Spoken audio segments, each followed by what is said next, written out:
Creo que un destino que yo no esperaba y que ha sido tan satisfactorio en muchos sentidos, con muchas privaciones, con muchos sacrificios.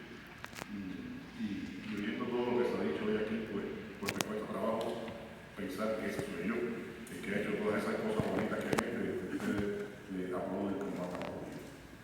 Quiero, por supuesto, agradecer a toda la universidad de Guadalajara, en este caso especialmente a su rectora, la doctora Carla, la doctora José María, que ha estado al frente de todo este proceso, a todo el equipo que se llama el Consejo General Universitario, que recibió la propuesta de conferirme esta preciosa distinción y que lo aprobó.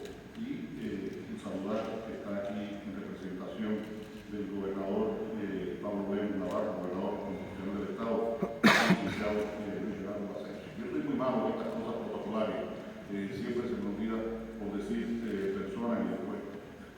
O a veces digo cosas que no debo decir y mi mujer que está ahí, Lucía, y mi editor que está ahí para hacer eso me regaña. No sé quién me dicho eso.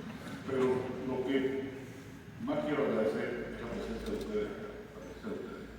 La universidad me hace este reconocimiento que le agradezco tremendamente, pero ver esta cantidad de amigos que están hoy aquí, gente con la que trabajo, con la que tengo relación de trabajo, la que me dice el director Juan Cerezo, está una parte importante del grupo Planeta, con el que estamos trabajando hace ya unos años y que siempre nos acoge y nos acompaña. Están algunos viejos amigos embajadores, una rectora empedernida con mi querida amiga Beatriz Paredes y un embajador cómplice, porque no puede haber otra designación que mi querido Miguel de la Reynoso, el eterno embajador mexicano en Cuba.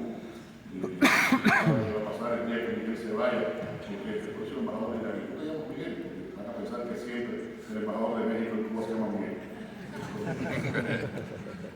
Y bueno, estar aquí con todos ustedes y que me está acompañando también, después de todos estos años, me está acompañando Lucía. Cometí un error imperdonable, es que no traje conmigo la pelota de béisbol que yo llevo a estas cosas. Entonces, lo único que recuerdo que puedo poner por acá es una caja de cigarrillos cubanos. Esto es lo que me acompaña cuando estuvo aquí esta tarde. La doctora Carla, la doctora Jackie, la doctora Dulce, decían de la larga e intensa relación que he tenido con esta ciudad y específicamente con esta universidad. Llegué aquí por primera vez en el año 1990 a un encuentro de narrativa que coordinaban los dos equipos de difusión cultural de la UNAM con nuestro amigo y flamante premio Cervantes de este año 2025, Gonzalo Zenori, con nuestro amigo desaparecido recientemente, Gonzalo Fernando Lara Zavala, y veníamos a ese encuentro narrativo. Yo recuerdo que fue el año, yo decía el año 90, creo que fue el año que el premio Rulfo, que después se llamaba, lo recibió Juan José Arriola. Estuvo después el año siguiente, en el año en que lo recibió Eliseo Diego, también en este evento del encuentro narrativo que organizaba la Universidad de UNAM con la Universidad de Guadalajara. Y en ese año 91 pasó una cosa decisiva mecánica. Yo había estado en España haciendo la investigación para una serie documental que lamentablemente no se realizó, porque iba a ser una maravilla. Era una serie documental sobre la historia de la música cubana. Iba a tener 6 capítulos dedicados a los distintos géneros y el título de trabajo era Pablo canta y cuenta la historia de la música cubana. Pablo Milanés iba a ser el protagonista. Imagínense ustedes lo que podía ser Pablo Milanés cantando boleros, cantando sones, cantando guarachas, en fin, cantando borrocó, porque también lo cantaba, y reuniéndose con toda una serie de figuras que han tenido alguna relación histórica o presente con la música cubana. No se pudo realizar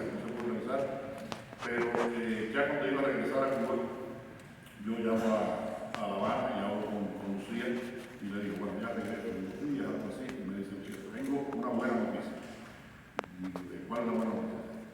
Que me dijeron que ganaste el premio del concurso de novela al que enviaste Pasado Perfecto. Era un concurso de novela que se llama Aniversario de la Revolución y organizado en el Ministerio del Interior del Perú. Era la única forma que yo tenía de poder publicar esa novela en el año 91 porque no había papel, pero ese concurso tenía papel garantizado para la obra ganadora. 3 días después, cuando llegó a La Habana, me dijo, tengo una mala noticia. Dejaron desierto el premio. Dejaron desierto el premio.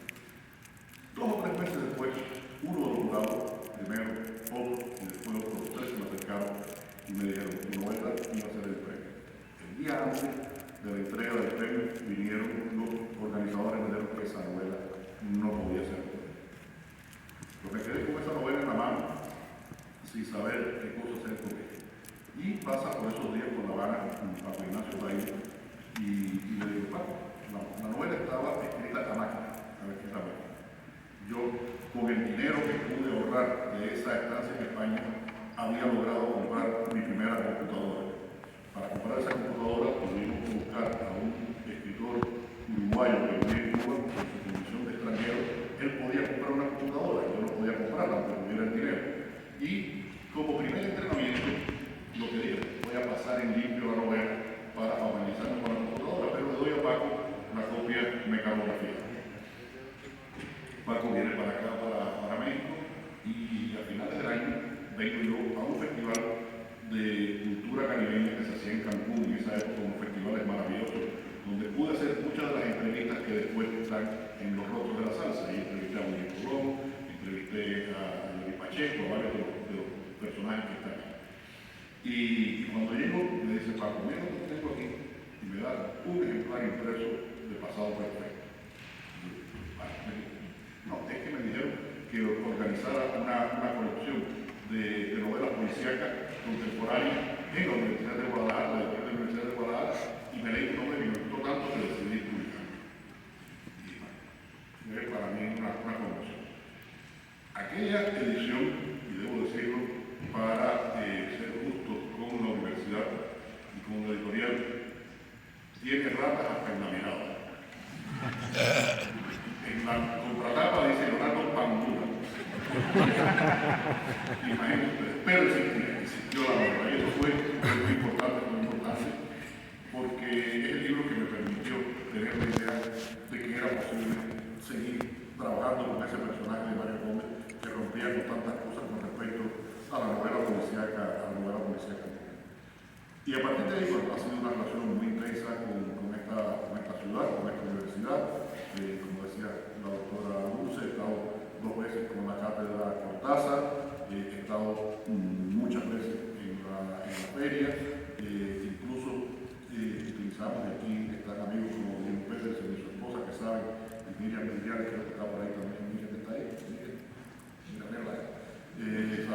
saben que hemos utilizado Guadalajara como puente para otras aventuras mexicanas, porque como tengo un problema con la altura que me afecta mucho y tal, pues entonces lo que hacemos generalmente cuando vamos a tener otras actividades acá en México, en lugares más altos, vengo acá a Guadalajara y yo creo que ya lo he convertido en un pretexto. Yo creo que lo he convertido en un pretexto porque lo que me gusta es venir a Guadalajara y estar con los amigos que tengo acá y hacer todas las cosas bonitas que se pueden hacer aquí en Guadalajara. Entonces, quiero agradecer mucho a la universidad que en recompensa a mi fidelidad, no a mi obra, creo que en recompensa a mi fidelidad a la universidad y a esta ciudad, me den esta condición tan importante. Es el 4º doctorado honoris causa que tengo, 3 en México. El año pasado fue en la Universidad Autónoma Juárez de Tabasco, hace 6 años fue la Universidad Nacional Autónoma de México, ahora se suma la Universidad de Guadalajara, y también está la Universidad Católica de Lima, Perú. Es decir, que tengo 4 doctorados honoris causa y ninguno en Cuba. Así que México sigue siendo un referente para mi trabajo, para mi carrera, todas esas cosas bonitas que se han dicho hoy aquí. México tiene mucha culpa de que me haya pasado, de que yo haya podido hacerlo, y sobre todo de que la primera vez que yo vine a México, en el año 1989, tenía publicada nada más Fiebre de Caballo, porque era novela.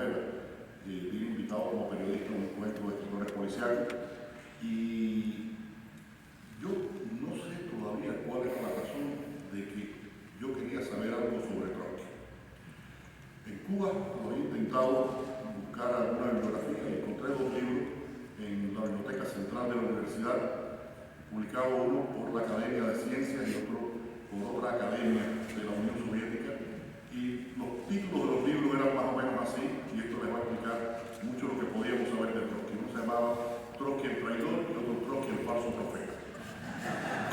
Esa era la única visión, menos que yo ya por la ignorancia programada. Teníamos una ignorancia programada con respecto a muchas cosas, incluido la figura de Trotsky. Y cuando llegué aquí en el año 89 a la Ciudad de México, pues le dije a un amigo, pensando que Coyoacán era aquel sitio lejano donde Hernán Cortés había tenido su primera casa en México y donde Frida Kahlo y Diego habían tenido la casa azul, un lugar remoto, le pedí que me llevara a Coyoacán. Y me llevó a Coyoacán. Y cuando llegué vi que había una bota de metro, es decir, que podía ver yo con el ticket de metro que tenía que haber llegado. Y fui a ver la casa de Trotsky. Y ahí en ese lugar yo sentí una conmoción. En el lugar a mí me impresionó mucho. Era un momento en que estaba bastante abandonado. Ya era museo de derecho al asilo, pero muy abandonado. Tenían puesto en la entrada una cajita para que uno echara algún dinero voluntariamente. Yo, por supuesto, no eché porque no tenía. Seguí para adentro, entré en la habitación donde el mercader le da el golpe de violet a Trotsky y sentí una conmoción. Y pasaron varias cosas importantes. Una cosa importante es que nadie, eso debe haber sido alrededor del 20 de octubre, muy poca gente imaginaba que 15 días después iba a caer el muro de Berlín. Un acontecimiento que había pasado ahí y que había sido como el inicio de la imposibilidad de retroceso, de ese proceso de construcción de la utopía, tenían consecuencias muchos años después con la caída del muro de Berlín. Y lo otro que ocurrió, que fue una cosa personal, es que en una tierra que yo ni siquiera sabía que existía, cayó ese día una semilla. Cayó ese día una semilla de la que saldría la novela El hombre que amaba. Yo no voy a extenderme mucho, quiero leer un texto relativamente breve, porque esa novela, que tiene tanto que ver con México, todos saben las cuestiones argumentales, pero tiene que ver mucho con el mundo en que hemos vivimos en el siglo XX y seguimos viviendo consecuencias hoy, ese fenómeno de la perversión de la utopía. Porque precisamente eso, el proceso de perversión de la utopía fue el para qué me llevó a escribir esa novela. Yo siempre que empiezo a trabajar una novela me pregunto para qué la voy a escribir. Es un poco ese sentido de responsabilidad civil que creo que tengo con respecto a la literatura. ¿Para qué voy a escribir algo? Recientemente publiqué, por ejemplo, Corriendo en la Arena y le escribí para hablar del destino final de mi generación en Cuba. Antes había escrito como Polvo del Viento, le escribí para hablar de la diáspora de mi generación por el mundo. Y escribí El hombre que amaba a los perros para hablar de ese proceso de la perversión de la utopía, con una condición que era muy importante, y es que esta novela perfectamente pudo haber escrita un escritor mexicano, un escritor español, un escritor argentino, y posiblemente hubiera sido mejor novela. Pero habría sido definitivamente distinto, porque al español, al mexicano, al argentino le hubiera faltado la experiencia vital de haber vivido en un país socialista. Experiencia que no se aprende en ningún libro. Y que todo lo que les cuente es importante, pero nunca lo van a llegar a entender de la manera esencial que lo entiende, que lo hemos entendido lo que hemos vivido. Yo nací en el año 55, como se dijo aquí, desde el año 59, cae el campo de Cuba y sigue hasta hoy, y he vivido toda mi vida ahí en Cuba. Que viaje, que entre, que salga, eso es circunstancial. Lo esencial está en Cuba, en mi casa, en mi barrio, en mi cultura, en mi lengua, y sigo estando ahí. Todas esas experiencias es lo que han nutrido mi literatura. Entonces quiero confiarles un 8 páginas, que tengan a doble paso. ¿Por qué escribí El hombre que amaba? Iván Cárdenas Martorell es un joven escritor cubano cuyas expectativas profesionales han sido tronchadas por la intolerancia política y cultural de la sociedad en que vive y donde ha tratado de ejecutar su obra.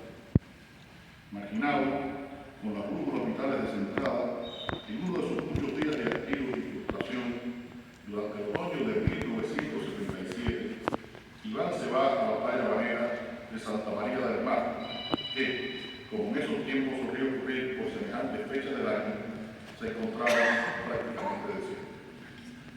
Esa precisa tarde, que luego resultará tan memorable, Iván se dedica a leer el relato de Raymond Chandler titulado El hombre que amaba los perros.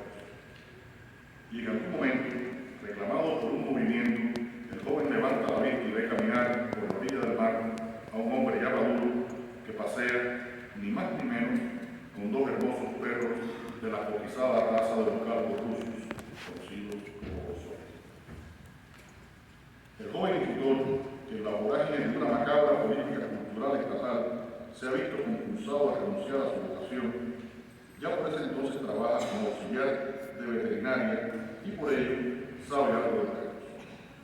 Gracias a ese conocimiento, el joven se acerca al dueño de los Bolshoi y le manifiesta su admiración por los bellísimos ejemplares de una raza por completo desconocida a la orilla del mar. El hombre y el joven establecen un diálogo más o menos intrascendente sobre el carácter de esos animales, de costumbres siberianas y por ello tan difíciles de mantener saludables en un país de playa. Al final del encuentro, el dueño de los Bolshoi, que en la conversación ha confesado que ama a los perros, lo dice así, yo amo a los perros, se presenta como un español republicano desde hace unos años afincado en Cuba y que se identifica como Jaime López.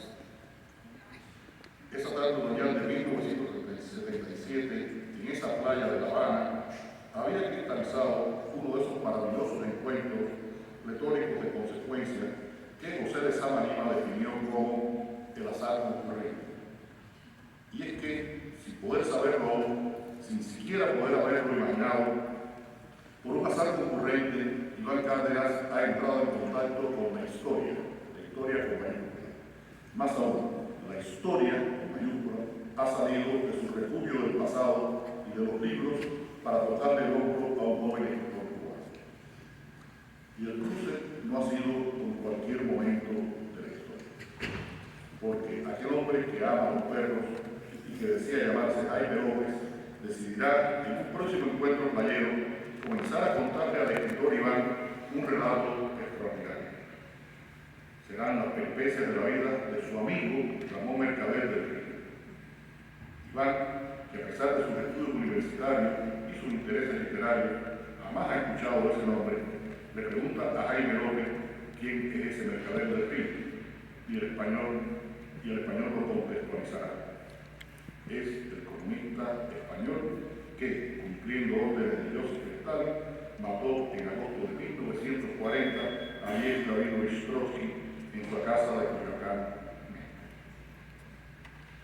En ese instante, sin que Iván tenga aún plena conciencia de lo que puede ocurrir, se ha abierto para él una puerta que lo llevará a recorrer los turbulentos caminos que condujeron no solo a un cruel asesinato, planeado con precisión ajedrecística, sino que derivaron hacia la concreción de un punto de no retorno en el doloroso proceso de la perversión de la gran utopía igualitaria que se pretendió materializar en las sociedades del siglo XX. Así, tras las palabras de ese hombre que amaba a los perros, comienza a hundirse la trama de la muy dramática novela del líder revolucionario Lev Davidovich Trotsky, la de su asesino, el agente stalinista catalán Ramón Mercader, y la de un ficticio, y esto es muy importante, es el único personaje novelesco de la novela de ficción, aunque es el personaje más real, como ya verán, ese joven escritor cubano, y que insisto en la pertenencia nacional del escritor, un joven escritor cubano que pude haber sido yo mismo.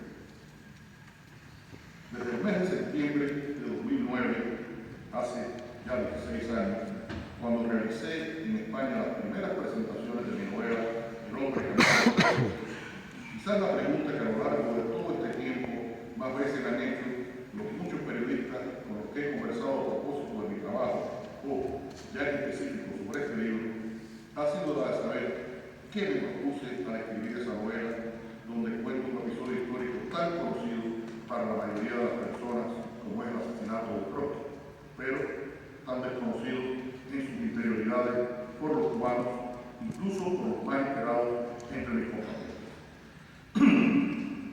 Pero la gran pregunta en realidad debería ser, no por qué la escribí, sino para qué escribí esa obra. Pues esa es la cuestión crucial, diría que más trascendente, que yo me hago al comenzar cada uno de mis empeños profesionales. Por esa razón, la respuesta que he dado ha sido siempre la misma, porque la conocía muy bien esa respuesta. Con esta novela quise reflexionar sobre las diversas causas y las dramáticas e incluso lacerantes consecuencias personales que se movieron alrededor de la evolución del proceso de perversión de una gran utopía política, ese sueño arcádico que había acompañado a la humanidad desde los orígenes de la civilización occidental y que en el siglo XX, con el triunfo de la Revolución Rusa de 1917, prometió su materialización en la realidad más concreta. Entonces, para ubicar mejor la respuesta, suelo agregar que me propuso hacer esa reflexión cuestionadora desde mi privilegiada perspectiva. Dudo en usar ese término de privilegiada, aun cuando me parece más apropiado, mi privilegiada perspectiva de ciudadano y escritor cubano, de hombre que ha atravesado la experiencia de vivir casi toda su existencia, cada día de esa existencia, ya con capacidad de raciocinio, en una sociedad que puso en práctica el utópico modelo igualitario del socialismo real. Como bien se sabe, el romántico proceso histórico de la construcción de la comunidad de los iguales, ese mundo añorado en el cual los hombres vivirían con la más plena equidad y la máxima libertad responsable, una vez superadas todas las diferencias clasistas y todos felices de la vida, casi desde el inicio de su puesta en práctica sufrió la trágica perversión de muchos de sus principios y derivaría así hacia un estrepitoso fracaso político y a la frustración de tantos anhelos igualitarios. En su aplicación a la realidad, una experiencia que de alguna forma definió casi toda la historia del siglo XX, tanto a uno como a otro lado de la cortina de hierro, semejante aspiración utópica envolvió directamente y con muy similares consecuencias a las sociedades de una tercera parte del mundo, incluida una isla del Caribe ubicada a 9.550 kilómetros de Moscú.